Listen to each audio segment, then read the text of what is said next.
What's up YouTube? This your main man AB the Hero back again with another video, and this week in NBA action has been very exciting and been filled with a lot of physical aggression.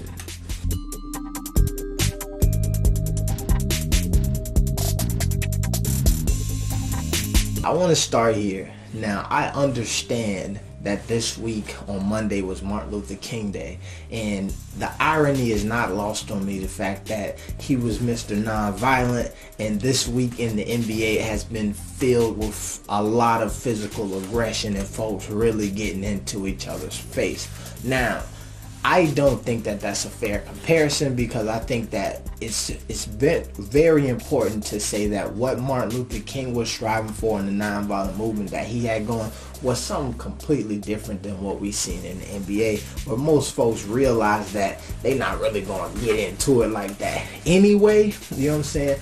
But it's all really entertainment. It's just like if there was a UFC fight this weekend and somebody's like, oh my god, how you gonna have a UFC fight on the boxing match on the week of Martin? That's the way I look at it, right? Because to me it's all entertainment. I like when these players get a little bit chippy, get a little aggressive, start throwing elbows, and they want to scuffle a little bit. I think a basketball fight sometimes is a little bit exciting, right? I'm somebody who, the Malice in the Palace, the whole thing with the Detroit Pistons and the Pacers, I used to have that video saved on my computer next to my family videos, because I thought that was so entertaining. I used to watch that a lot. But so I want to say that I think that those people bringing up Martin Luther King Day in conjunction with these altercations this week, it's kind of ridiculous. It's not fair, you know what I'm saying? It's not fair to these players to have to bear that burden, and then it's also not fair to the movement in which Martin Luther King stood for to even draw those comparisons. All right, but let's just get into this. Every day that there's been a game this week, there's been some players who've gotten ejected and they've gotten to some physical skirmishes. Some of them pretending or actually meeting up in the locker room to continue physical skirmishes. You had the T-Wolves and the Magics, which ended crazy between Aaron Afalo. I used to be jealous of Aaron. No, I wasn't. But that's a dope song. Black Boy Fly. Go listen to it. I can't even pronounce the other dude's name, who he was in it with. The Hornets and the Wizards ended with some ejections. Michael Carter Williams out here throwing stuff. Ben Simmons and Kyle Lowry was getting into it. That was one of those things where, as they were walking off the court, they were like, well, let's go meet up in the back. And then everybody started running, but obviously they said it didn't meet up in the back, but who knows? You never know. Ben Simmons came out and was like, yo, I ain't gonna be punked. They not finished walk off, you know what I mean? So he showing that tough dude thing. But the biggest event of the week was this thing between the Clippers and the Rockets that took place on Monday. And it was Chris Paul's first time back in LA, and he was wanting to come in there and shut that thing down and get that W, but they got beat handedly. And throughout that game, there just was so much trash talking, so many elbows, so much. The coach was getting into it. Players on the bench was getting into it. Blake Griffin, who is supposed to be an NBA softie, was not having it and was going at everybody. They ripped his shorts. He throwing elbows. Trevor Ariza, Chris Paul, Gerald Green. What's the boy? Austin Rivers on the bench. Doc Rivers, Mike D'Antoni, whatever his name is. Everybody's chippy getting into it. This thing even, at the end of the game, Ariza and Blake Griffin got ejected. This is the one event that carried over into the locker room, where you've got 4 Rockets players using a back underground railroad hidden passageway to get to the Clippers locker room to confront them. And from what I hear is this was mainly an altercation where Trevor Ariza was trying to get to Austin Rivers because he couldn't get to him on the court, right? And then everybody else is like, bro, we either got your back, or bro, please stop.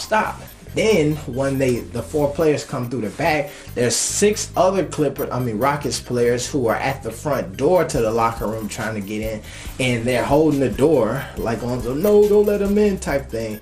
And then, so according to everybody on the Clippers team, they just chilled. They sat in their seats. They didn't do nothing. It wasn't their fault. And then that the Rockets instigated the whole thing. They said that the LAPD had to show up, right? And Shaq and Charles Barkley was dying laughing about this because they realized, like I talked about earlier, this is the NBA and everybody not about that life. They're not going to fight.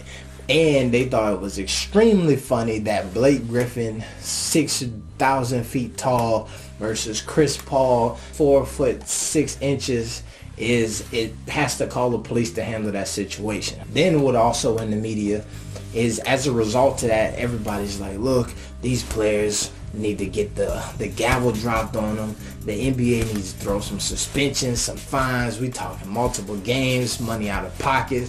They can't let this go on. They start discussing whether or not this is an image problem for the NBA and all of these different things, and which I think is ridiculous, right?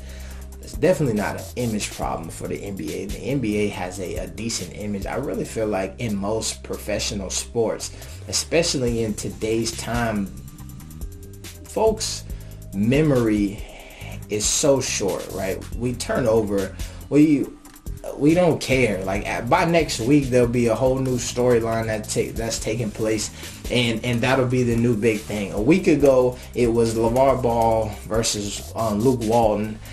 Now that thing is kind of non-existent. Now it's this Clippers thing that keeps rolling on. Next week it'll be something else. So this image problem thing is not real. If you look at the NFL, they had the thing with Jalen Ramsey and AJ Green. You had the scuffle between Aqib Talib and Michael Crabtree, and both of those looked terrible. Week or two later, everybody forgot all about it, and people will just sweep that under the rug and act like it didn't happen, right? And even people, so many folks were talking about they boycotting, not watching the NFL this year. Now the playoffs are going, and it's been some amazing games, and you don't hear anybody talking about that anymore. I'm telling you, it's because people just pretend like they care about things. What I want to take you back to is, with all of that stuff, right? So you got all of these media outlets, so now all of a sudden, oh my God, this is unacceptable, right? But I want to take you back to a flashpoint. Earlier in this year, right, the kid Lonzo Ball was on the court with the Lakers versus the Suns. There was a little slight altercation, and instead of jumping in there with everybody, he started walking away. And everybody says, oh my God, why would you walk away? You got to get involved in these skirmishes, and you got to get your hands dirty, and that's your team, and they going to fight. You got to do this and such and such. And he said, man, I wasn't trying to get it technical, right? Now, we see this week, all of these players, technicals getting ejected from the games, and I'm telling you that in a lot of these instances, and a few of them, there are players who it didn't start with them, but they're in there trying to come to the team's defense. They're trying to do this, and then everybody else gets in trouble. In this situation with the Rockets, right, you know who got suspended? Gerald Green and Trevor Ariza, right?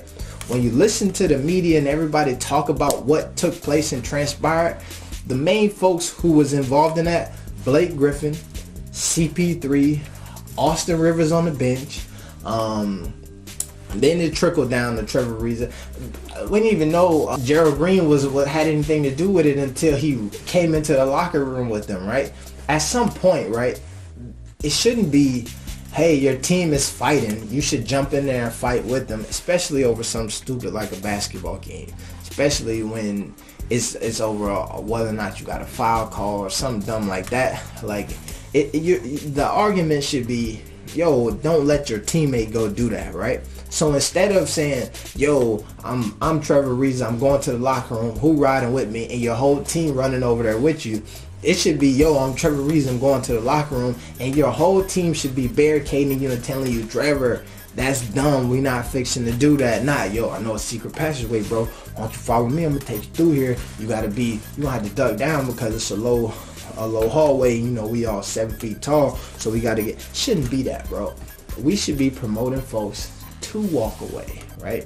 To say, hey, man, this is the NBA.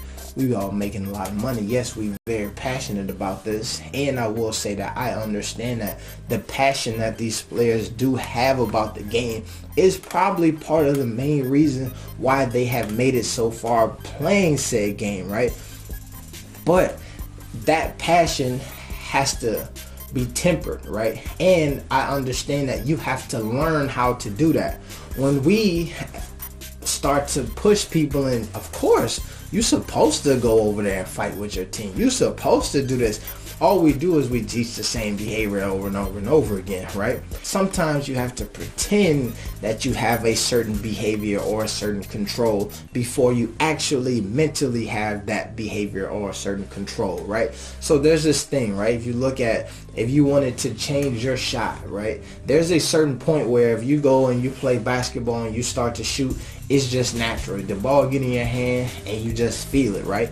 But when you initially want to make an adjustment, you have to mentally decide, I'm going to do something different no matter what. And it's hella awkward and it don't feel right, but you gotta make sure you thinking about tucking your elbow and coming up and flicking your wrist, and you gotta think about that every time. And then eventually natural instincts is just to do that, right? It's the same process that you have to take when you want to change things in your own life, right? For me, I find myself in these spaces where I want to eat healthier. I want to work out, right? And working out, when I get into a rhythm of it, it's natural for me, right? But eating healthier, to me, man, my instincts say go get the cheeseburger, go hit the McDowell's, go get you some barbecue ribs. And I have to make a conscious decision of, bro, you're trying to eat healthier. Go ahead and order that salad. And it feel awkward. And I'm eating that salad and I want to cover that bad boy in ranch. And I realize I can't and it don't taste right, but I have to make the conscious decision first of, yo, you're eating healthier. And I start to get into a rhythm of doing that, and then all of a sudden it's just natural. Instead of making a quick run for a fifth meal, you know what I'm saying, I start to plan my day out ahead of time, and I start to make sure I got my good salad and some good food up in me and some stuff prepared for me to eat. And it's just that process. That's the way you got to change things. That's the initial step that you're going to have to take when you're trying to fix or do anything like that in your life that is not natural to you. There's going to be a point of uncomfortableness. There's going to be a point of internal contention between you and this thing. But if you are able to pretend like you got it down packed for long enough, it will become who you are. That's the thing. You see this with actors, right? They get into these roles sometimes and they start pretending to be this person for so long that all of a sudden they at home and everybody like, bro, you done changed. And it's because they've been acting a certain way, right? That is a very powerful technique of change, right? So you can see in that instance where you have to be cognizant of what you're doing, right? And that's why it's important to make sure you're hanging around the right crowd, because they can have you doing things that you don't think that you need to be doing, but you do that enough and then you start to become that person. So just be aware of that, man, and use that as a positive way to affect change in your own life. It's the same thing with these altercations. We can't push people to, you gotta go jump in there. No, we should be pushing people to, yo, let's just play basketball. Let's just keep the game going. Yes, they called a foul. Yes, they didn't call the foul. Yes, somebody bumped you. But we can't walk away. And I feel like that, if you want to compare this week to anything to do with MLK or Martin Luther King Day, that should be the message that we're pushing. Is at the end of the day, yes, it is hella entertaining to go ahead and see that scrum.